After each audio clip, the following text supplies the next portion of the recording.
नमस्कार दर्शक बंधु जय जगन्नाथ। आज हूँ डिसेम्बर मास 23 तारीख। आपण नहीं आसी आज दिन केतोटी गुरुत्वपूर्ण खबर से भिडियो को शेष पर्यंत देखु एवं आपणकर भल पाइबा स्वरूप गोटे गोटे लाइक कर दिंतु। ता पूर्व चैनल को नुआ कर आसी चैनल को सब्सक्राइब कर दिंतु। एमती प्रतिदिन लाटेस्ट न्यूज सर्वप्रथमे देखा। एबे आसंतु संपूर्ण खबर उपरे नजर पकईबा। आज प्रथम खबर आज आरंभ होब ओडिशा खाद्य महोत्सव 2025। ओडिया खाद्य संस्कृति और परंपरा समग्र विश्व में अनन्य। महाप्रभु श्री जगन्नाथ माठे भिन्न भिन्न पौष्टिक और स्वादयुक्त आहार ओडिया जीवनशैली अंशविशेष। ओडिया खाद्यर प्रचार और प्रसार होगा निहाती दरकार। यही अवसर में आसंता काली ओडिशा माटीर खाद्य एवं खाद्य संपर्कित प्रसंग को नहीं राजधानी भुवनेश्वर खारबेल नगर स्थित प्रदर्शनी पड़िया प्रथम थर पर आरंभ होगा जाऊँगी। ଏହି ମହୋତ୍ସବରେ 100ରୁ ଊର୍ଦ୍ଧ୍ୱ ଖାଦ୍ୟ ପ୍ରସ୍ତୁତକାରୀ ସଂସ୍ଥାମାନେ ଖାଦ୍ୟ ପ୍ରଦର୍ଶନ କରିବେ। ଆସନ୍ତାକାଲିଠାରୁ ଆରମ୍ଭ ହେବାକୁ ଥିବା ଓଡ଼ିଶା ଖାଦ୍ୟର ମହାକୁମ୍ଭ ତଥା ଓଡ଼ିଶା ଖାଦ୍ୟ ମହୋତ୍ସବ 2025 ଆସନ୍ତା 29 ତାରିଖ ପର୍ଯ୍ୟନ୍ତ ଚାଲିବ। ଆସନ୍ତାକାଲି ଏହି ମହୋତ୍ସବରେ ଉଦ୍ଘାଟନ ହେବ। ଆସନ୍ତା 24 ତାରିଖରୁ ପ୍ରତିଦିନ ସକାଳ 10ଟାରୁ ଆରମ୍ଭ ରାତ୍ର 10ଟା ପର୍ଯ୍ୟନ୍ତ ସାଧାରଣ ଜନତା ଏହି ଖାଦ୍ୟ ମହୋତ୍ସବକୁ ଆସି ଓଡ଼ିଆ ଖାଦ୍ୟ ସମେତ ବିଭିନ୍ନ ଖାଦ୍ୟ ସମ୍ପର୍କିତ ପ୍ରତିଯୋଗିତା ଆଲୋଚନା ଚକ୍ରରେ ଭାଗ ନେବା ସହିତ अनुष्ठित सांस्कृतिक कार्यक्रम उपभोग करें। पिठा मिठा भारी स्वादिया सजड़ा भोग थाली आमिष रोसई निरामिष रोसई डेई डेई खाइबा बिना निआरे खाद्य प्रस्तुत चित्र खाद्य विलुप्त खाद्य पुनः व्यवहारयोग्य खाद्य घर रोसई राणी राजा संगीबा छुईबा कहवा बोली प्रतियोगिता आयोजन हेब। से बोली प्रतिदिन पूर्वाह्न ओडिया खाद्यर ऐतिह्य पोषण और पाकाशीय परंपरा को नहीं खाद्य विशेषज्ञ मान द्वारा आलोचना चक्र अनुष्ठित हेब। यही आलोचना चक्र खाद्य खादक विशेषज्ञ और शिक्षानुष्ठान मानक नहीं उत्कल संस्कृति विश्वविद्यालय मिलित अनुकूल आलोचना चक्र अनुष्ठित होब। सेहीपरि प्रतिदिन संस्थार ओडिशार सुनामधन कलाकार माने सांस्कृतिक कार्यक्रम परिवेषण करेंगे। संक्षेपे कहले ओडिशार प्राचीन तथा पारंपरिक खाद्य को पुनः जागरण करने लक्ष्य ओडिशार विभिन्न स्थान विभिन्न खाद्य विशेषज्ञ सहित विभिन्न सुस्वाद खाद्य पसरा खोलिबे बोली विश्व ओडिया परिवार अस्मश्री सज्जन शर्मा कहते। ओडिशा रे प्रथम थर पर अनुष्ठित होता यह खाद्य महोत्सव को आसी राजधानीवासी समेत ओडिशावासी खाद्य समूह आनंद नेबा सहित उपभोग करने को श्री शर्मा निवेदन करपरि यह कार्यक्रम सुप्रचार और सुप्रसार पर गणमान प्रमुख भूमिका रही बोली श्री शर्मा कहते। यही अवसर में श्री पवित्र मोहन सामल कृष्णचंद्र मिश्र भक्त त्रिपाठी कुलमणि राउत आरती मिश्र प्रमुख उपस्थित थिले। परवर्ती खबर दुर्व्यवहार प्रतिवाद डाक्तर कर्मचारी धारणा। कलाहांडी जिला केसिंगा गोष्ठी स्वास्थ्य केन्द्र मेडिकल ऑफिसर और डाक्तर को केते जण व्यक्ति दुर्व्यवहार प्रदर्शन करने प्रतिवाद रे सोमवार डाक्तर और कर्मचारी स्वास्थ्य केन्द्र सम्मुखें धारणा देते। सूचना अनुसार सकाल 8 घंटा समय मेडिकल ऑफिसर बासभवन को 5 जण अचिन्ह व्यक्ति पशि तुमे ऑफिस न जाई घरे कहीं रोगी देखुच हॉस्पिटल आउटडोर रे केही डाक्तर नाहांती कही अशोभनीय आचरण प्रदर्शन करते। परे आउटडोर को जाई डाक्तर मानक मध्य विभिन्न प्रकार कथा कही धमक चमक देते। यहाकु नै डाक्तर कर्मचारी सीडीएमओ को अवगत करी धारण में बसिथिले। एथिजोगु रोगी सेवा व्याहत होइतिला। खबर पाई जिला मुख्य चिकित्सा अधिकारी निहार रंजन पंडा घटनास्थल में पहुंची बुझामणा करने सह डाक्तर कर्मचारी धारणा को उठी निज कार्य जोग देते। ए संक्रांत में मेडिकल ऑफिसर तथा स्त्री रोग विशेषज्ञ प्रज्ञा प्रतिश्रुति माझी को पचारू मो सका 8 क्वार्टस रे थिबा बेले हठात 5 जण अचिन्ह लोक दुर्व्यवहार करथिले। रोगी देखी 10टारे ऑफिस जीवी जदि अभियोग करिवार अछि कंप्लेंट बॉक्स रे देई परिबे बोली कहिथिले। आउटडोर डाक्टर को मध्य विभिन्न कथा कहिथिले। सेते सीडीएम को जणाई धारण रे बसिथिलु बोली प्रकाश करथिले।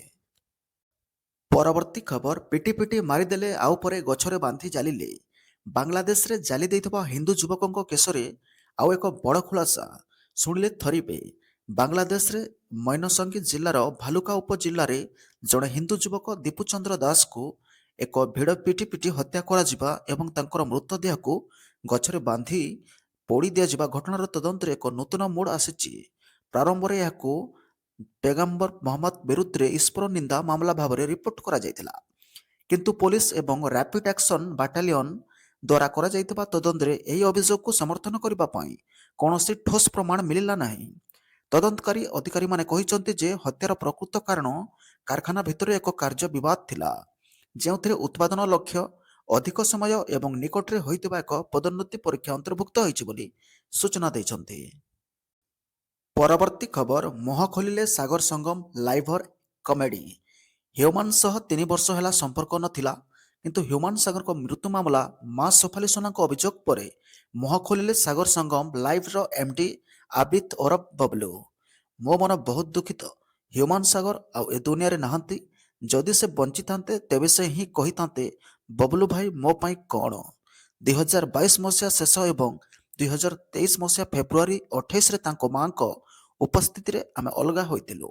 ସେବେଠୁ ତାଙ୍କ ରାସ୍ତା ଅଲଗା, ମୋ ରାସ୍ତା ଅଲଗା ବୋଲି ସେ କହିଛନ୍ତି।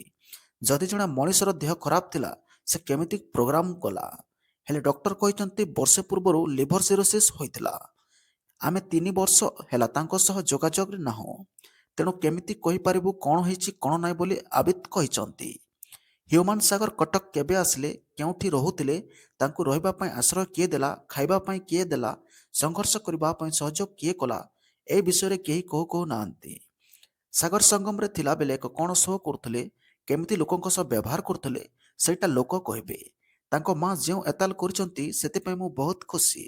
ଯେତେବେଳେ ତଦନ୍ତ ହେବ ମୁଁ ନିଶ୍ଚୟ ଜଣେଇବି ମୁଁ କ'ଣ କରୁଛି ହ୍ୟୁମାନ ସାଗର ପାଇଁ। ପୋଲିସକୁ ପୂର୍ଣ୍ଣ ସହଯୋଗ ମଧ୍ୟ କରିବି। ଆଇନଠୁ ବଡ଼ ସଂସାରରେ କେହି ନାହିଁ। ସାଗର ସଙ୍ଗମର 25 ଜଣ କଳାକାର କ'ଣ ଡେଡିକେସନ୍ ଦେଇଛନ୍ତି ହ୍ୟୁମାନ ପାଇଁ। ଏହା ସହ ସିଧାସଳଖ ଭାବେ ହ୍ୟୁମାନଙ୍କ ବ୍ୟକ୍ତିଗତ ସହାୟକ ଦିନେଶଙ୍କ ନାମକୁ ନେଇ କହିଛନ୍ତି କି ହ୍ୟୁମାନଙ୍କୁ ଦିନେଶ ଏକ ଘରିଆ କରି ସମସ୍ତଙ୍କଠାରୁ ଅଲଗା ରଖୁଥିଲେ। ପରବର୍ତ୍ତୀ ଖବର ଟଙ୍କା ଫେରସ୍ତ ପାଇବେ କ୍ଷୁଦ୍ର ଚିଟ୍‌ଫଣ୍ଡ ଜମାକାରୀ। ଅର୍ଥ ବିଭାଗ ପକ୍ଷରୁ ବିଜ୍ଞପ୍ତି ପ୍ରକାଶ ଟଙ୍କା ଫେରସ୍ତ ପାଇବେ କ୍ଷୁଦ୍ର ଚିଟ୍‌ଫଣ୍ଡ ଜମାକାରୀ। ଚିଟ୍‌ଫଣ୍ଡକୁ ନେଇ ରାଜ୍ୟ ସରକାରଙ୍କ ତତ୍ପରତା ଅର୍ଥ ବିଭାଗ ପକ୍ଷରୁ ପ୍ରକାଶ ପାଇଲା ବିଜ୍ଞପ୍ତି। ଏହାର ସୁଯୋଗ ନେବାକୁ ସମସ୍ତ ଆବେଦନକାରୀଙ୍କୁ ଅନୁରୋଧ କରାଯାଇଛି। ଆସନ୍ତା 2024 ଜାନୁଆରୀ 31 ଯାଏଁ ଟଙ୍କା ଫେରସ୍ତ ପ୍ରକ୍ରିୟା ଚାଲିବ। ତଦନ୍ତ କମିଶନ ସୁପାରିଶ କରିଥିବା ଓ ଫେରସ୍ତ ପାଇନଥିବା କ୍ଷୁଦ୍ର ଜମାକାରୀ ଏହି ସୁଯୋଗର ଲାଭ ଉଠାଇ ପାରିବେ। 10,000 ଟଙ୍କା ପର୍ଯ୍ୟନ୍ତ ଜମା କରିଥିବା ଜମାକାରୀ ଟଙ୍କା ଫେରି ପାଇବେ। ଏହାଛଡ଼ା 8,000 ଟଙ୍କା ପର୍ଯ୍ୟନ୍ତ ଜମା କରିଥିବା ଗୋଲ୍ଡେନ୍ ଲ୍ୟାଣ୍ଡ ଡେଭଲପର୍ସ କମ୍ପାନୀ ସମୂହର ପ୍ରଥମ ପର୍ଯ୍ୟାୟରେ ଫେରସ୍ତ ପାଇନଥିବା ସମସ୍ତ କ୍ଷୁଦ୍ର ଜମାକାରୀ ଉପକୃତ ହେବେ। ଜମାକାରୀମାନେ ଆବଶ୍ୟକୀୟ କାଗଜପତ୍ର ସହିତ ଆର୍ଆଇଙ୍କ ନିକଟରେ ଆବେଦନ କଲେ 15 ଦିନ ମଧ୍ୟରେ ସେମାନଙ୍କ ଜମା ରାଶି ଫେରି ପାଇବେ। ଏଥିପାଇଁ Aadhaar card, voter card, DL, PAN card, ମୂଳ ଜମା ରସିଦ, ବ୍ୟାଙ୍କ ଆକାଉଣ୍ଟ ତଥା ଇତ୍ୟାଦି ଦାଖଲ କରିବାକୁ ହେବ। ଏବଂ ୱେବସାଇଟ୍ ହେଲା www.opid.odishagovernment.in। ୱେବସାଇଟ୍ରେ ଜମାକାରୀଙ୍କ ତଥ୍ୟ ଉପଲବ୍ଧ ରହିଛି। ଜିଲ୍ଲା ସରକାରୀ ୱେବସାଇଟ୍ରେ ଫେରସ୍ତ ପାଇନଥିବା ଜମାକାରୀଙ୍କ ତାଲିକା ରହିଛି। କମ୍ପାନୀ ଆପ୍ଲିକେସନ ନମ୍ବର ଦେଇ ଏହି ୱେବସାଇଟ୍ରେ ଆବେଦନ ପତ୍ରର ସ୍ଥିତି ସମ୍ପର୍କରେ ଯାଞ୍ଚ କରିପାରିବେ। ଅଧିକ ସୂଚନା ପାଇଁ ରାଜ୍ୟ ସରକାର ଜାରି କରିଥିବା 067423955153 ନମ୍ବରରେ ଯୋଗାଯୋଗ କରିପାରିବେ। ଟଙ୍କା ଫେରସ୍ତ ପାଇନଥିବା ସମସ୍ତ କ୍ଷୁଦ୍ର ଜମାକାରୀ ଉପକୃତ ହେବେ ବୋଲି ସୂଚନା ମିଳିଛି। ପରବର୍ତ୍ତୀ ଖବର ଜାନୁଆରୀରୁ ପହିଲାରୁ ବଦଳିବ ଏହିସବୁ ନିୟମ। ପକେଟ୍ ହେବ ଫୁଲ୍ ଗରମ, ଜାଣନ୍ତୁ କ'ଣ ହେବ ବଡ଼ ବଡ଼ ପରିବର୍ତ୍ତନ। ଆଉ କିଛି ଦିନ ପରେ ଶେଷ ହୋଇଯିବ 2025। ଡିସେମ୍ବର ମାସ ସରିବାକୁ ଯାଉ ଆଉ ମାତ୍ର 9 ଦିନ ବାକି ଅଛି। ତେବେ ନୂଆବର୍ଷ 2026 ଆରମ୍ଭ ହେବ। ଏହା ସହିତ ନିୟମାବଳୀରେ ଅନେକ ପରିବର୍ତ୍ତନ ଦେଖାଯିବ, ଯାହା ସିଧାସଳଖ ସାଧାରଣ ଲୋକଙ୍କ ପକେଟ୍ ଉପରେ ପ୍ରଭାବ ପକାଇବ। ବ୍ୟାଙ୍କିଂ ନିୟମଠାରୁ ଆରମ୍ଭ କରି ଟିକସ, ୟୁପିଆଇ ଏବଂ ଡିଜିଟାଲ ପେମେଣ୍ଟସ୍ ନିୟମ ପର୍ଯ୍ୟନ୍ତ ଅନେକ ପରିବର୍ତ୍ତନ ଦେଖିବାକୁ ମିଳିବ। ଏହି ପରିବର୍ତ୍ତନଗୁଡ଼ିକ ଚାଷୀ, ଯୁବପିଢ଼ି, ସରକାରୀ କର୍ମଚାରୀ, ମଧ୍ୟବିତ୍ତ ବର୍ଗ ଏବଂ ସାଧାରଣ ଲୋକଙ୍କ ସମେତ ସମସ୍ତଙ୍କୁ ପ୍ରଭାବିତ କରିବ। ତେଣୁ ଆସନ୍ତୁ ଜାଣିବା ନୂତନ ବର୍ଷ ଆରମ୍ଭ ହେବା ସହିତ ଆପଣ କ'ଣ ପରିବର୍ତ୍ତନରେ ଦେଖିପାରିବେ। ଜାନୁଆରୀ 2026ରୁ କେଉଁ ନିୟମ ପରିବର୍ତ୍ତନ ହେବାକୁ ଯାଉଛି? ରାସନ କାର୍ଡ ନିୟମ। ପ୍ରଥମେ ରାସନ କାର୍ଡ ସହିତ ଜଡ଼ିତ ଗୁରୁତ୍ୱପୂର୍ଣ୍ଣ ନିୟମ ବିଷୟରେ ଆଲୋଚନା କରିବା। ରାସନ କାର୍ଡ ନିୟମ 2026 ସହିତ ଜଡ଼ିତ ସୂଚନା ଜାଣିବା ଜରୁରୀ। ରାସନ କାର୍ଡ ପାଇଁ ଅନଲାଇନ୍ ଆବେଦନ ବ୍ୟବସ୍ଥା ଆରମ୍ଭ କରାଯାଇଛି, ଯାହା ଚାଷୀ ଏବଂ ଗ୍ରାମବାସୀଙ୍କୁ ଆଶ୍ୱସ୍ତି ପ୍ରଦାନ କରିବ। ଚାଷୀଙ୍କ ପାଇଁ ପ୍ରଧାନମନ୍ତ୍ରୀ କିଷାନ ଅପଡେଟ୍ 2026। ଉତ୍ତରପ୍ରଦେଶ ସମେତ ଅନେକ ରାଜ୍ୟରେ ଚାଷୀ ପରିଚୟ ପତ୍ରକୁ ବାଧ୍ୟତାମୂଳକ କରାଯାଉଛି। ଚାଷୀ ପରିଚୟ ପତ୍ର ବିନା ପ୍ରଧାନମନ୍ତ୍ରୀ କିଷାନ କିସ୍ତି ବନ୍ଦ କରାଯାଇପାରେ। ପିଏମ୍ଏଫବିୱାଇ 2026ରୁ ଅର୍ଥାତ୍ ଖରିଫ 2026ରୁ ବନ୍ୟ ପଶୁମାନଙ୍କ ଦ୍ୱାରା ହୋଇଥିବା ଫସଲ କ୍ଷତିକୁ ମଧ୍ୟ ବୀମା ଅଧୀନରେ ଅନ୍ତର୍ଭୁକ୍ତ କରାଯିବ। 72 ଘଣ୍ଟା ମଧ୍ୟରେ କ୍ଷତି ରିପୋର୍ଟ କରିବା ପାଇଁ ବାଧ୍ୟତାମୂଳକ ହେବ। ବ୍ୟାଙ୍କିଂ ନିୟମ ହେଲା ବ୍ୟାଙ୍କିଂ ନିୟମ 2026 ଏବଂ ଟିକସ ନିୟମ 2026 ଆଇଟିଆର୍ ଫର୍ମ ପରିବର୍ତ୍ତନ କରାଯାଉଛି। ଜାନୁଆରୀ 2026ରୁ ଆୟକର ରିଟର୍ଣ୍ଣ ଫର୍ମରେ ପରିବର୍ତ୍ତନ ସମ୍ଭବ। ଅଧିକ ତଥ୍ୟ ଚାଳିତ ରିପୋର୍ଟିଂ। ପରବର୍ତ୍ତୀ ଖବର ପ୍ରଦୂଷଣ ଯାଞ୍ଚ ଭ୍ୟାନ୍ ଆଗରେ ପ୍ରବଳ ଭିଡ଼। ସରକାରୀ ଘୋଷଣା ପରେ ଲୋକଛାନିଆ। ପିୟୁସି ସାର୍ଟିଫିକେଟ୍ ନଥିଲେ ପେଟ୍ରୋଲ ପମ୍ପରେ ତେଲ ମିଳିବ ନାହିଁ।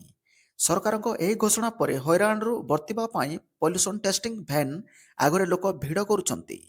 ପିୟୁସି ସାର୍ଟିଫିକେଟ୍ ଧରି ଶାନ୍ତିରେ ଘରକୁ ଫେରୁଛନ୍ତି। କିନ୍ତୁ ପେଟ୍ରୋଲ ପମ୍ପରେ ପ୍ରଦୂଷଣ ବିହୀନ ପ୍ରମାଣପତ୍ର ଯାଞ୍ଚ ପାଇଁ ନିର୍ଦ୍ଦିଷ୍ଟ ବ୍ୟବସ୍ଥା ନାହିଁ। ତେଣୁ ଏହାର କାର୍ଯ୍ୟକାରିତାକୁ ନେଇ ସ୍ୱାଭାବିକ ଭାବେ ପ୍ରଶ୍ନ ଉଠୁଛି। ପ୍ରଦୂଷଣ ସାର୍ଟିଫିକେଟ୍ ନଥିଲେ ଗାଡ଼ିକୁ ମିଳିବନି ତେଲ। ସରକାରଙ୍କ ଏହି ଘୋଷଣା ଲୋକଙ୍କ ଅକଲ ଗୁଡୁମ କରିଦେଇଛି। ଯେମିତି ହେଉ ପ୍ରଦୂଷଣ ପ୍ରମାଣପତ୍ରଟି ପାଇବାକୁ ଧାଡ଼ି ବାନ୍ଧି ନିଜ ପାଲି ଆସିବାକୁ ଅପେକ୍ଷା କରୁଛନ୍ତି ଗାଡ଼ି ଚାଲକ। ଦିନେ କାଁ ଭଳି ଲୋକ ପ୍ରଦୂଷଣ ଯାଞ୍ଚ ପାଇଁ ଆସୁଥିଲେ। ଏବେ ତେଲ ମିଳିବନି ସେହି ଭୟରେ ହିଁ ଟେଷ୍ଟିଂ ଭ୍ୟାନ୍ ଆଗରେ ଜମାଇଛି ଭିଡ଼। ଧୀରେ ଧୀରେ ଗୁରୁତ୍ୱ ହରାଉଥିବା ପିୟୁସି ସାର୍ଟିଫିକେଟ୍ ଏବେ ଲୋକଙ୍କ ନିହାତି ଦରକାର ହୋଇପଡ଼ିଛି। କିନ୍ତୁ ଗାଡ଼ିରେ ଯଦି ଫାଇନ୍ ପଡ଼ିଥିବ ତାକୁ ନ ଭରିବା ଯାଏ ପଲ୍ୟୁସନ ସାର୍ଟିଫିକେଟ୍ ବାହାରୁ ନାହିଁ। ତେଣୁ କିଛି ଚାଲାଣ ନିରାଶ ହୋଇ ଫେରୁଛନ୍ତି। ସରକାର କହିଛନ୍ତି ପିୟୁସି ସାର୍ଟିଫିକେଟ୍ ନଥିଲେ ତେଲ ମିଳିବ ନାହିଁ। କିନ୍ତୁ ପ୍ରଶ୍ନ ଉଠୁଛି ତେଲ ଟାଙ୍କିରେ ଏହା କେମିତି ଯାଞ୍ଚ କରାଯିବ? ଏନେଇ କୌଣସି ବ୍ୟବସ୍ଥା ନାହିଁ। ପେଟ୍ରୋଲ ପମ୍ପରେ ଭିଡ଼ ସମୟରେ କେମିତି କାର୍ଯ୍ୟକାରୀ ହେବ? ସାର୍ଟିଫିକେଟ୍ ଯାଞ୍ଚ କିଏ କରିବ? ଏ ବାବଦରେ ପେଟ୍ରୋଲ ପମ୍ପ ମାଲିକ ସଂଘକୁ କୌଣସି ସୂଚନା ଦିଆଯାଇ ନାହିଁ। ଏନେଇ ଆଜି ପରିବହନ କମିଶନରଙ୍କ ଅଧ୍ୟକ୍ଷତାରେ ଷ୍ଟେକ୍ ହୋଲ୍ଡରଙ୍କ ସହ ବସୁଛି ବୈଠକ। ପିୟୁସି ସାର୍ଟିଫିକେଟ୍ ଭଳି ପୂର୍ବରୁ ମଧ୍ୟ ପ୍ଲାଷ୍ଟିକ ବୋତଲରେ ପେଟ୍ରୋଲ ବ୍ୟାନ୍ ସହ ନୋ ହେଲମେଟ୍ ନୋ ପେଟ୍ରୋଲ ନିୟମ ଲାଗୁ କରିଥିଲେ ସରକାର। କିନ୍ତୁ ନିର୍ଦ୍ଦିଷ୍ଟ ବ୍ୟବସ୍ଥା ନଥିବାରୁ କାର୍ଯ୍ୟକାରୀ ହୋଇପାରିଲା ନାହିଁ। ଲୋକ ବି ଦିନ କେଇଟା ପରେ ନିୟମକୁ ଭୁଲିଗଲେ।